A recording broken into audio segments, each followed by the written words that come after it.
করে সৌদি আরবের কাছে ক্ষেপণাস্ত্র বিক্রির অনুমোদন দিয়েছে ট্রাম্প প্রশাসন। মার্কিন পররাষ্ট্র দপ্তর বলেছে, ক্ষেপণাস্ত্র বিক্রি নিয়ে সৌদি আরবের সঙ্গে চুক্তির বিষয়টি তারা কংগ্রেসকে জানিয়েছে। এই ক্ষেপণাস্ত্রগুলোর মধ্যে থাকবে মধ্যপাল্লার 1000 AIM-120 ক্ষেপণাস্ত্র।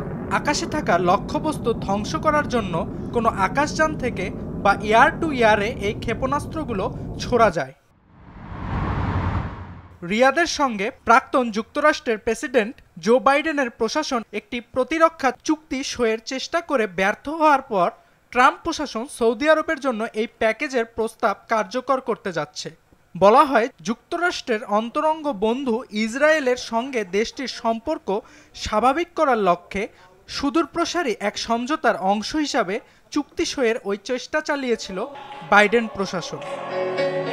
বাইডেন প্রশাসন চীন থেকে অস্ত্রশস্ত্র কেনা বন্ধ ও বিনিয়োগ সীমিত করার লক্ষ্যে সৌদি আরবকে আরও উন্নত ধরনের মার্কিন অস্ত্র দেওয়ার প্রস্তাব দিয়েছিল।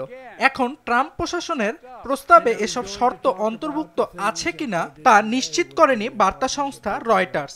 এ বিষয়ে মন্তব্য করার অনুরোধ জানালে হোয়াইট হাউস ও সৌদি আরব সরকার কেউ তাৎক্ষণিকভাবে তাতে সাড়া দেয়নি। তবে মার্কিন প্রেসিডেন্ট হিসাবে প্রথম মেয়াদে ডোনাল্ড ট্রাম্প যুক্তরাষ্ট্রের স্বার্থে সৌদি আরবে অস্ত্র বিক্রিকে উৎসাহিত করেছিলেন। দীর্ঘদিন ধরেই সৌদি আরবে অস্ত্রশস্ত্র সরবরাহ করে আসছে যুক্তরাষ্ট্র। প্রথম মেয়াদে প্রেসিডেন্ট থাকার সময় 2017 সালে ট্রাম্প দেশটিকে প্রায় 110 মিলিয়ন বা 11,000 কোটি ডলারের অস্ত্র বিক্রির প্রস্তাব দিয়েছিলেন। পরে সৌদি আরবের সাংবাদিক জামাল খাশোগি হত্যার জেরে দেশটিতে অস্ত্র সরবরাহ নিয়ে প্রশ্ন তুলতে শুরু করে মার্কিন কংগ্রেস।